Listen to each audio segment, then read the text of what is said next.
2007 saya harus selesaikan kuliah pada saat itu. Dengan karena tadi banyak gagalnya, dengan hutang menumpuk. Gitu. Iya, Jadi, Pak. kuliah itu udah punya utang.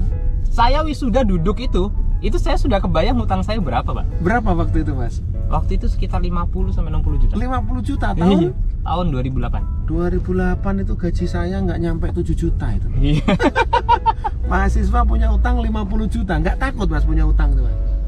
Habis wisuda saya kerja di perusahaan multinasional itu, niatnya satu, bayar utang. Begitu. Iya. Jadi kerja bukan niatnya yang aneh-aneh, tapi cuma satu. Bukan ya. untuk berkarir, untuk apa, niatnya cuma satu. Cuma satu, bayar utang. Bayar utang. Tapi apa bener itu kejadian? Kejadian, Pak. Jadi standarnya waktu itu gaji saya itu 3 juta Oke. per bulan. Secara logika itu nggak masuk akal. Ya. Tapi alhamdulillah 1 minggu setelah saya kerja, saya diminta untuk ke Kalimantan Barat Oke. untuk memimpin proyek di sana. Nah, Oh. apalagi pada saat itu saya mau nikah. Ya. Jadi saya lamaran itu saya masih kerja di perusahaan multinasional. Mendekati nikah saya keluar dari perusahaan itu. Oh. Nah kan ya orang tua kan gimana gitu, Pak, Worry kalau lah ya, misalnya, khawatir. Akhirnya saya cari cara gimana caranya supaya orang tua tenang, saya tetap bisa bisnis dengan lancar. Nah kebetulan waktu itu ada rekrutasi dosen part time di Bandung. Iya. Akhirnya saya daftar, alhamdulillah keterima.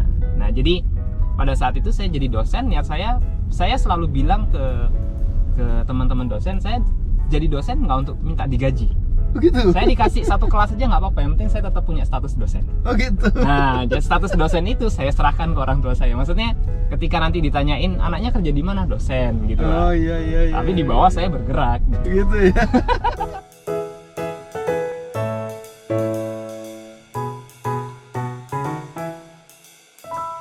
Selalu semangat, pantang menyerah. Juara ada untuk Anda, tersebar di seluruh dunia. Juara luar biasa. Salam juara, bersama saya Panglima Juara Manusia 5 Kuadran. Sobat juara sekalian, bertemu kembali dengan saya dalam acara Bincang Juara. Hari ini kita akan ketemu dengan sobat juara yang istimewa. Dia sudah mengalami perjalanan bisnis yang luar biasa, tapi usianya belum sampai 40 tahun. Nanti kita akan dengerin ceritanya, biar sobat juara sekalian menjadi semangat. Nah, saya sudah mulai dekat dengan sobat juara kita. Saya akan jemput dia agar kita bisa ngobrol-ngobrol seru dan santai. Halo Mas Andika. Assalamualaikum, Pak. Waalaikumsalam warahmatullahi wabarakatuh. Apa kabar, Pak? Baik, gimana kabarnya? Alhamdulillah sehat. Aduh, hari ini sedang ada inspirasi apa? Hari ini salah satu inspirasinya adalah kita tetap bergerak pada era pandemi. Oh gitu ya. Jadi pada saat kondisi pandemi seperti ini, salah satu cara kita untuk terlepas dari pandemi adalah terus tetap bergerak. Bergerak itu, definisi bergerak itu adalah kita tetap berpikir, tetap bekerja walaupun dengan berbagai keterbatasan yang ada. Itu Pak, kalau inspirasi hari ini. Luar biasa kan? Nah, nanti kita akan kulik-kulik apa aja yang menjadi inspirasi terdalam dari Mas Andika. Saya kenal Mas Andika ini kira-kira 5 tahun yang lalu dalam sebuah kegiatan entrepreneur, mulai dari bisnis kuliner, terus kemudian juga bisnis yang lain-lain, macam-macam bisnisnya. Saya dengar pernah sampai buka bisnis berapa puluh kali, Mas? Kita sudah sampai, yang saya ingat sampai 60-an Pak, 60-an kali. 60-an kali, sukses 60-an semua? kali. Enggak Pak, Oh enggak? 90%. 90% kita belajar. Kalau dibilang bangkrut kan kurang. Oh gitu efisien. ya? Kita belajar. Jadi Kan? bahasanya belajar. Belajar. Bukan gagal, bukan bangkrut gagal, ya. Bukan bangkrut. Nah, luar biasa kan bagaimana Mas Andika menyikapi dan memiliki mindset. Mas, sebelum kita ngobrolin tentang bisnis-bisnis yang sudah dijalankan, yang tadi belajar dan maupun yang berhasil, bisa diceritakan Mas, masa kecil Mas Andika itu seperti apa dan menjalani pendidikan apa aja yang sehingga membuat bisa seperti sekarang ini? Ya. Kalau saya lahir dari keluarga abdi negara. Jadi bapak saya itu orang militer, Ya. kemudian ibu saya pegawai negeri. Oke. Nah, dari sini kalau secara keturunan memang agak susah, Pak. Kenapa saya tiba-tiba masuk ke dunia entrepreneur? Oh iya. Dan saya SD sampai SMP saya tinggal di Sidoarjo.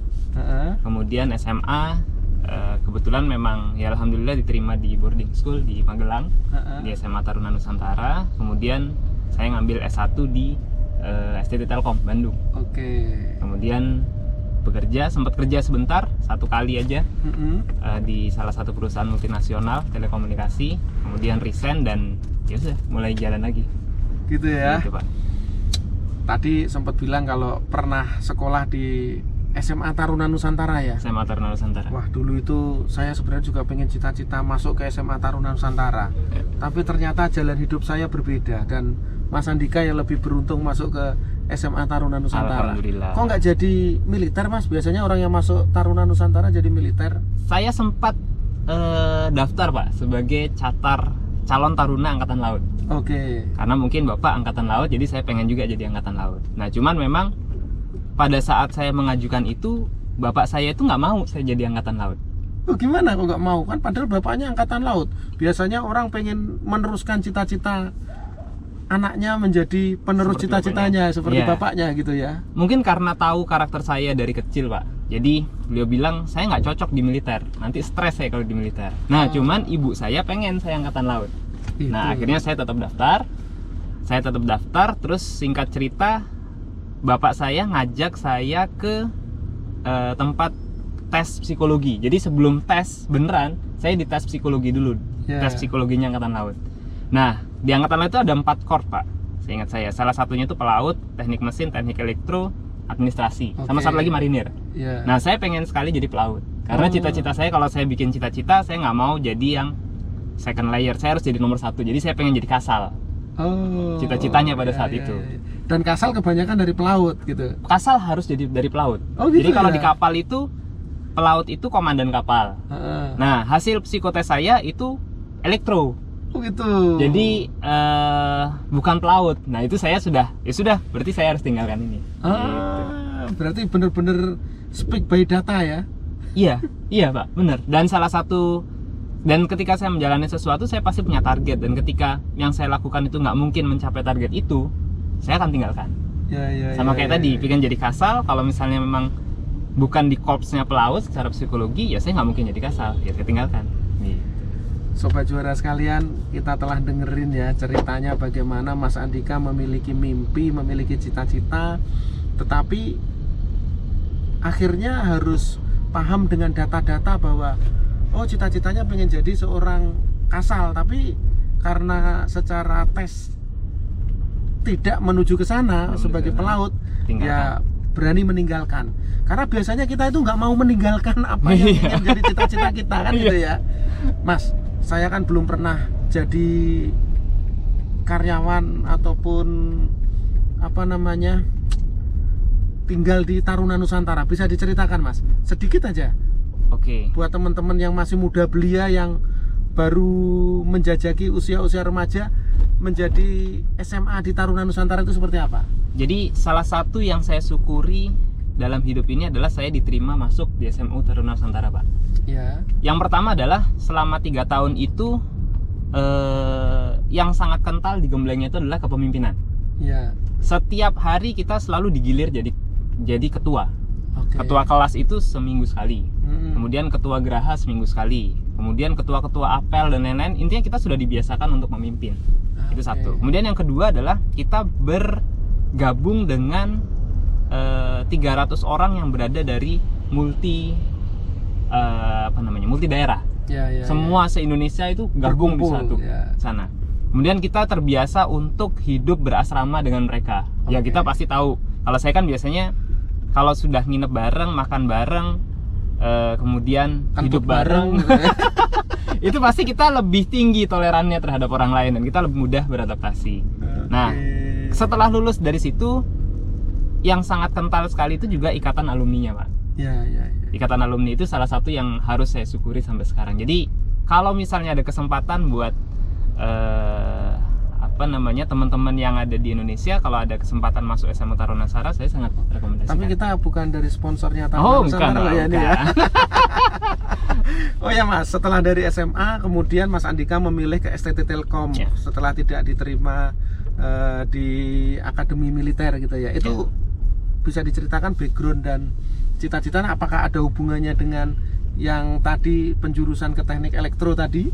Gini, saya ya mungkin ini salah satu jawaban doa Pak. Jadi ketika masuk SMA Taruna Nusantara itu saya juga nggak tahu kenapa sih harus masuk SMA Taruna Nusantara. Saya hanya ngelihat senior saya promosi ke sekolah pakai baju keren. Ya. Nah, saya cuma pengen itu.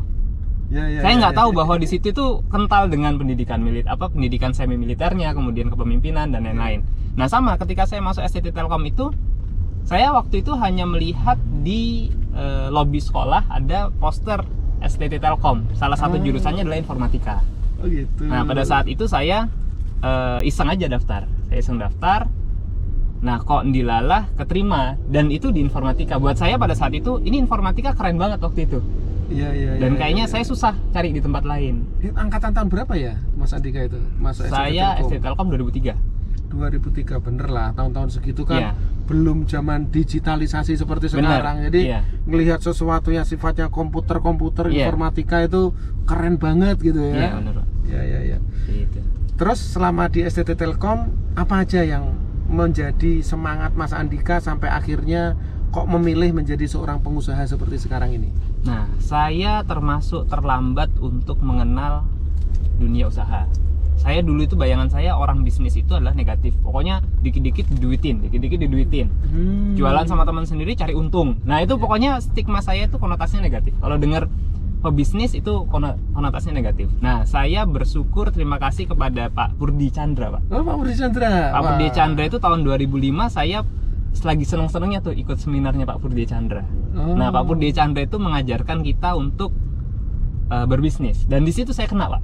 Oh gitu ya. Begitu saya ikut seminarnya, saya langsung buka usaha tuh. Nah, jadi termasuk alumni EU ya, Entrepreneur University. Enggak sampai. Oh, enggak sampai. Saya hanya ikut EU. seminar aja. Oke. Tapi itu luar biasa, merubah mindset. Walaupun seiring berjalannya waktu kita harus perbaiki mindset beliau kan. Beliau terkenal 3 tuh. Bodol, berani optimis duit orang lain. Botol, berani optimis tenaga orang lain. Terus satu lagi bodol. Berani optimis, duit orang lain. Pikiran orang lain. Pikiran orang lain. Nah, itu. Jadi ya itu cukup merubah. Di situ saya langsung sadar, oh ini dunia saya, langsung. Oke, berarti mendapatkan mindset tentang kewirausahaan itu setelah ikut seminarnya Pak Purdi itu. Saya juga sama, Mas. Jadi kita sama-sama ketemu dengan beliau, dengan orang yang sama dan menginspirasi. Setelah itu apa yang sampai lakukan untuk mewujudkan mindset yang baru tuh tentang sebagai pengusaha ini? Saya langsung jualan, Pak. Langsung jualan? Saya Apa langsung bisa jualan. diceritakan? Bisnis pertama saya itu adalah jualan ayam goreng. Namanya waktu itu Ken Chicken. Oke. Nah, itu saya kuliah jam 7 pagi, saya bangun subuh, saya langsung ke pasar, Pak. Jadi pakai seragam kuliah. Kalau dulu itu kuliah di STT Telkom kan pakai seragamnya putih biru kayak SMP, cuman panjang. Ya. Nah, jadi saya bawa karung tepung terigu. Jadi kalau masuk jam 7 itu saya nggak sempet ganti. Jadi masih putih-putih. Gitu. Nah, ya? jadi sama teman-teman biasa dipoyokin. Ya, dicengin lah. Iya, dicengin. Wah, habis belanja nih juragan ayam kayak gitu. Ya itu bisnis pertama saya itu. Nah, Mas Andika kan pernah cerita ya, sobat juara sekalian, kalau bisnisnya itu sampai puluhan dan mayoritas gagal, hanya tersisa sekarang tinggal 3. Ya kan? Bisa diceritakan, Mas, listnya apa aja itu, Mas, puluhan itu? Ya kan? Kenapa kok sampai puluhan ini banyak gagal? Bisa diceritakan ke teman-teman sobat juara sekalian. Yang pertama, karena mungkin saya orangnya terlalu berani, terlalu nekat, Pak. Oke. Yang pertama itu bisnis ayam. Kenapa saya bisnis ayam? Karena pada saat itu saya kenal orang yang mau kerja sama saya, dia bisa goreng. Ya. Akhirnya bikin ayam. Kemudian nggak lama kemudian saya jualan bala-bala. Itu juga sama, bala-bala. Itu juga sama, ketemu sama orang yang bisa bikin bala-bala, saya bikinin bala-bala. Kita bisnis bala-bala. Kemudian ada toko kelontong. Saya sampai lupa, Pak, ada jualan jus. Itu sebelum kuliah, pada saat kuliah, Pak ya? Pada saat kuliah itu 2005, termasuk saya punya bisnis namanya Sonic Delivery Service. Sonic Delivery Service. Oh, Sonic itu kan kayak yang main game Iya itu ya? betul, karena cepat, karena saya ambil iya, cepatnya. iya. Itu apa? Itu adalah bisnis seperti GoFood sekarang. Oh, Itu gitu. tahun 2007 saya sudah jalanin tuh Pak. Gitu ya? Iya. Cuman waktu itu masih pakai SMS, pakai buku katalog karena belum ada aplikasi kan Pak. Iya. Jadi saya jualan buku katalog itu harga 80.000, nanti dia pesan dari kamar kosannya, nanti kita anterin, kita beliin. Oke, kayak gitu. tapi manual lah ya. waktu Manual, itu. manual. Nah, sampai 2007 saya harus selesaikan kuliah pada saat itu. Dengan karena tadi banyak gagalnya, dengan hutang menumpuk. Gitu. Iya, Jadi, Pak. kuliah itu udah punya utang. Saya wisuda duduk itu saya sudah kebayang hutang saya berapa, Pak? Berapa waktu itu, Mas? Waktu itu sekitar 50 sampai 60 juta. 50 juta Iya, tahun. tahun 2008. 2008 itu gaji saya nggak nyampe 7 juta itu. Iya. Mahasiswa punya utang 50 juta. Nggak takut Mas punya utang tuh, Mas?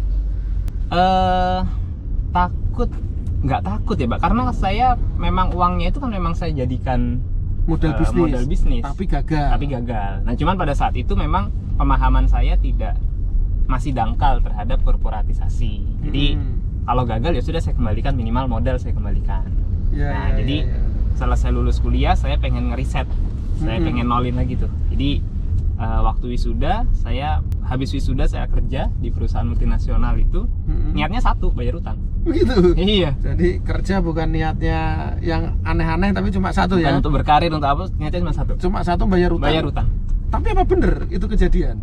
Kejadian Pak. Jadi standarnya waktu itu gaji saya itu 3 juta Oke. per bulan. Secara logika itu nggak masuk akal. Ya. Tapi alhamdulillah 1 minggu setelah saya kerja, saya diminta untuk ke Kalimantan Barat Oke. untuk memimpin project di sana. Nah, kalau kita sudah keluar home base, itu ada BTA Pak namanya, Business Travel Allowance. Itu $40 per hari. $40 per hari. $40 per Wah, hari. Gede banget itu. Jadi kalau ya sekitar 400 ribuan per hari. Dapat driver, dapat mobil. Gitu.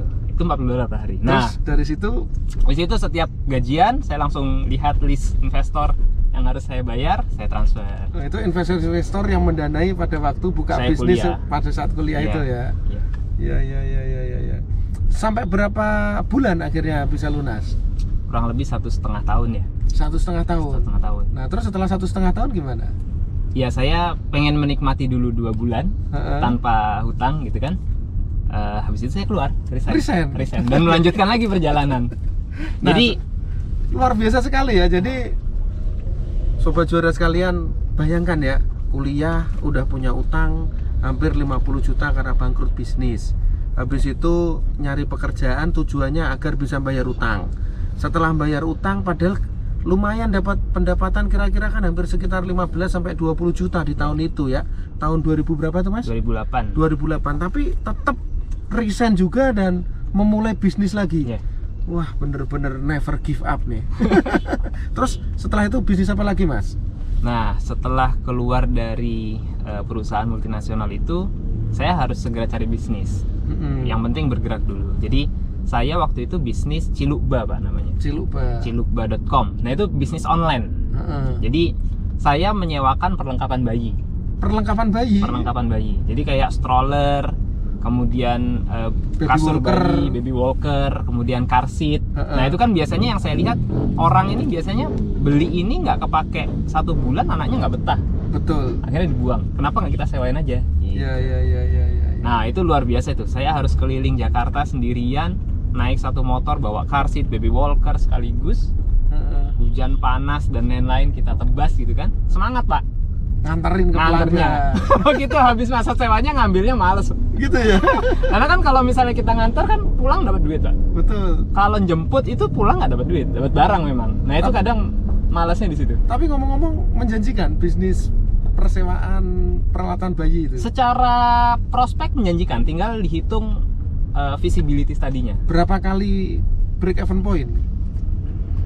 Misalkan baby saya nggak sama. stalker, baby walker itu Saya nggak sampai setahun sih Pak. nggak sampai setahun. Nggak sampai BBB. setahun. Biasanya 5 kali disewa itu sudah 5 kali disewa 5 bulan udah berarti BBB. ya? Berarti Iya. 5 bulan. 5 bulan. Wah, keren sekali ya sebenarnya. Iya. Tapi kenapa menyerah dari bisnis itu? Oh, bukan menyerah ya, kenapa belajar? Berhenti. Iya. Karena pada saat itu ya namanya orang tua seperti yang tadi saya ceritain Pak. Jadi orang tua itu kan kerja di abdi negara, ngelihat anaknya tiap hari kayak kurir begitu, akhirnya tekanannya luar biasa. Apalagi pada saat itu saya mau nikah. Ya. Jadi saya lamaran itu saya masih kerja di perusahaan multinasional. Mendekati nikah saya keluar dari perusahaan itu. Nah kan ya orang tua kan gimana gitu. Worry lah ya, khawatir. Nah, akhirnya saya cari cara gimana caranya supaya orang tua tenang, saya tetap bisa bisnis dengan lancar. Nah kebetulan waktu itu ada rekrutasi dosen part time di Bandung. Akhirnya saya daftar, alhamdulillah keterima. Nah jadi pada saat itu saya jadi dosen, niat saya selalu bilang ke teman-teman dosen, saya jadi dosen nggak untuk minta digaji. Begitu. Saya dikasih satu kelas aja nggak apa-apa, yang penting saya tetap punya status dosen. Gitu. Nah, jadi status dosen itu saya serahkan ke orang tua saya. Maksudnya ketika nanti ditanyain anaknya kerja di mana, dosen gitu. Iya. Tapi di bawah saya bergerak. Gitu ya. Gitu ceritanya, Pak. Jadi karena ingin juga tetap membahagiakan orang tua dengan status, karena memang orang tua keinginannya seperti itu, tetap jadi dosen, terus kemudian saya tetap juga bergerak. Saya batasi, jadi gitu. dosen itu hanya sekian budget waktunya. Jadi saya batasin. Jadi maksimal 1 minggu itu saya hanya 2 sampai 6 jam. Sampai berapa lama Mas Andika menjalani masa amfibi itu? 8 tahun. 8 tahun? Sampai 2018. Sampai 2018 jadi dosen dan memulai usaha. Iya. Nah, ketika jadi dosen dan memulai usaha tadi, sampai akhirnya sekarang ini berlabuh di usaha apa Mas yang menurut Mas Andika akhirnya inilah saya gitu.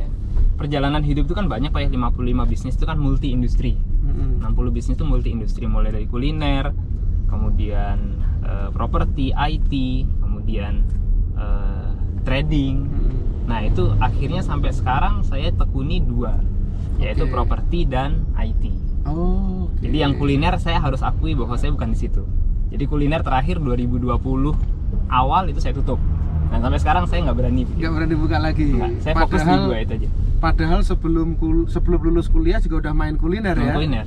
Iya. Kuliner. Jadi saya fokus di 2 itu aja. IT sama properti. Kenapa kok nggak mau masuk lagi ke bisnis kuliner? Evaluasinya apa dari Mas Andika? Mungkin lebih kompetensi, Pak. Kompetensi saya contoh misalnya saya nggak bisa mengukur makanan ini enak atau enggak, kurangnya di mana, itu saya nggak bisa. Sehingga ketika berpartner dengan teman, saya nggak bisa mengambil peran itu. Dan buat saya bisnis kuliner itu adalah bisnis yang rutinitas. Setiap hari selalu ada aktivitas yang sama. Nah itu bukan saya. Gitu. Jadi intinya kuliner ya sudah, saya harus tahu diri bahwa saya bukan di situ. Ya, jadi sama kayak tadi ya, kalau saya bukan pelaut maka saya mundur. Nah ini juga sama. Saya udah nyoba, karena saya bukan ahli kuliner, ya udahlah saya mundur, tahu diri ya kan. Tidak baby nursing syndrome yang akhirnya walaupun rugi dijalani terus gitu. Enggak ya? Enggak. Oke, berarti bisnis kuliner akhirnya menjadi sebuah pelabuhan terakhir yang tidak dijalankan. Terus kenapa memilih bisnis IT dan bisnis properti? Kalau IT pertama adalah saya kompetensi saya di sana. Walaupun saya bukan programmer yang programmer yang beneran programmer, tapi saya bisa di level atasnya. Jadi di bisnis analis itu saya cukup paham di sana. Nah, jadi IT saya cukup paham di situ. Jadi saya ambil itu. Kemudian kalau properti, karena salah satu hal yang dibutuhkan sama orang itu kan properti, Pak ya. Iya, betul. Sehingga untuk masalah market ini saya nggak perlu khawatir market, dan buat saya bisnis properti ini cukup menjanjikan. Iya. Kalau boleh tahu Mas, diceritakan bisnis detailnya di IT itu apa aja, biar teman-teman Sobat Juara itu semakin greng. Wah, IT itu apa sih sebenarnya gitu kan? Kalau dalam benak saya kan IT itu kita sering di depan komputer dan lain-lain, apa seperti itu atau yang seperti apa? Dan mungkin ada juga hal-hal yang bisa menjadi tawaran kerjasama ke Sobat Juara sekalian. Ya, jadi kalau bisnis IT itu yang saya jalankan pertama adalah bergerak di infrastruktur internet. Digitalisasi tidak mungkin ada tanpa adanya internet. Nah, yang pertama saya IT-nya itu di situ, Pak. Saya jualan internet. Jualan internet. Membangun infrastruktur jaringan internet. Nah, itu sudah kita jalanin dari 2012 sampai sekarang. Ya alhamdulillah masih survive dan berkembang. Pelanggannya ada berapa, Mas? Kita banyak segmen, Pak. Jadi ada segmen, kita punya 3 segmen, ada yang segmen corporate, segmen retail, sama satu lagi segmen governance. Total itu mungkin sekitar 2.500-an pelanggan. 2.500 Ya, pelanggan. paling banyak jadi retail. Paling banyak di retail. Banyak retail. Kenapa kok sangat pede dengan mengembangkan bisnis internet itu tadi? Saya sebenarnya kalau mau nyoba saya berani langsung coba. Cuman saya ukur. Nah, jadi waktu itu bisnis internet itu kan harus punya izin, Pak ya. Namanya izin ISP dari Kominfo. Oke. Di awal saya bisnis saya nggak mau langsung bikin izin karena harus PT, kemudian ribet lah, Pak. Seperti itu. Akhirnya saya jalan aja dulu. Saya jualan dulu, RT RW net kalau bahasa dulu. Ternyata responnya bagus. Responnya bagus, dan kalau saya mau ngembangin ada kekhawatiran di saya. Kalau misalnya tiba-tiba ketika bisnis itu tanpa izin kemudian ada grebek, itu saya langsung dimatiin. Nah kan saya khawatir. Akhirnya ya sudah, saya bikinlah bisnis. Saya bikin PT-nya, saya urus izin-izinnya sampai alhamdulillah sekarang lengkap. Ya. Gitu. Sobat Juara sekalian, seperti yang pernah kita sharing, ketika kita membangun bisnis itu ada 4 kuadran, yaitu kuadran halal legal, halal ilegal, haram legal, haram ilegal. Ternyata Mas Andika di awal-awal memilih dulu halal tapi ilegal. Karena nggak pakai izin ya? Tanpa izin. Tapi mungkin itu adalah perjalanan bisnis. Harus mulai seperti itu. Sampai akhirnya beliau memilih halal dan legal. Sampai sekarang bisnisnya sustain hampir sekitar 8 tahun lebih. Bersama dengan sekitar 2.500-an pelanggan. Jadi bisnisnya mirip-mirip kayak IndiHome, First Media, yang seperti itu ya. Betul. Oh, berarti bisa menjadi salah satu pilihan ya? Bisa jadi pilihan. Cuman kita memang tidak mempublish, Pak. Oh gitu ya? Iya, maksudnya tempat main kita nggak publish. Kita gerilya karena kita tahu posisi kita dibanding operator-operator nasional lainnya. Gitu. Mas Andika, terakhir nih Mas, Sobat Juara kan pasti pengen tahu ya, apa sih yang menjadi insight Mas Andika selama menjalani perjalanannya hidup sampai sekarang dan akhirnya hanya menemukan 2 jenis bisnis yang ditekuni? Yang pertama harus punya tujuan. Saya memutuskan untuk tidak melanjutkan angkatan laut itu karena saya punya tujuan. Saya yang dosen tadi, Pak, saya resign tahun 2018. Nah itu saya mudah menolak itu karena saya punya tujuan. Saya mudah resign dari perusahaan multinasional karena saya punya tujuan. Jadi ketika kita punya tujuan, ketika kita dihadapkan dengan pilihan, kita mudah untuk memilih. Nah yang dikhawatirkan kan orang nggak punya tujuan sehingga dia ngikut aja. Gitu. Nah jadi itu yang pertama, punya tujuan. Yang kedua adalah daya juang. Kita harus terus bergerak. Kita harus terus berkreasi. Karena kalau misalnya kita sudah kena hantam pertama kali langsung ambruk, nggak mau bangun lagi ya, suksesnya kapan gitu. Gitu. Kemudian yang ketiga, komitmen. Kita komitmen terhadap diri sendiri. Gitu, Pak. 3 itu. Sobat Juara sekalian, ada 3 hal tadi yang disampaikan oleh Mas Andika. Yang pertama, miliki tujuan. Mulailah dengan tujuan akhir. Nah, tujuan akhirnya pengen jadi pengusaha. Iya, dijalanin semuanya jadi pengusaha. Yang kedua, apa tadi Mas? Yang kedua, daya juang. Never give up, kan? Apapun yang terjadi terus berjuang, ya kan? Intelektual, spiritual, emosional, question, semua perlu daya juang. Dan yang ketiga adalah komitmen. Komitmen itu apa, teman-teman sekalian? Ada komitmen, ada kejujuran, ada integritas, ya kan? 3-tiganya ini harus dijalanin, dan Mas Andika berkomitmen bahwa kepada diri sendirinya dia harus menjadi seorang pengusaha, maka dia never give up menuju ke sana. Terima kasih Mas Andika. Pak Apu. Dan tentunya perjalanan kita udah mau nyampe nih, habis ini kita langsung sarapan, ya kan? Terima kasih, semoga perbincangan kita dalam episode Bincang Juara ini akan menjadi inspirasi buat para sobat juara sekalian. Amin. Dan tentunya bisa merubah mindset sobat juara sekalian agar selalu never give up. Salam juara. Juara luar biasa. Selalu semangat, pantang